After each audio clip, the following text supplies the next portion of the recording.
चल चल चल ए हो का हो? अरे हमरा अखिलेश भैया के 2 गो बिया, हमरा मनीष भाई के एगो ना, कृपा कर। हाँ तो हम पूरा गांव के टेंडर ले ले बानी। हटा होने तनी दे द का? तनी दे द ए साली सहारा कर, तनी दे द। पगलाइल बड़ा का? लड़की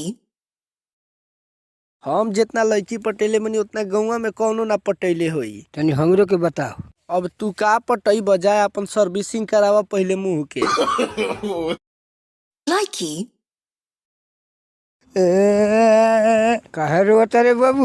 हमर मलिया नु दूसरे कौनो के संगे भाग गइल। मत रो, हमरो कम होता हुआ चला होता लसिया। लड़की काका एगो शायरी सुनैबा हो।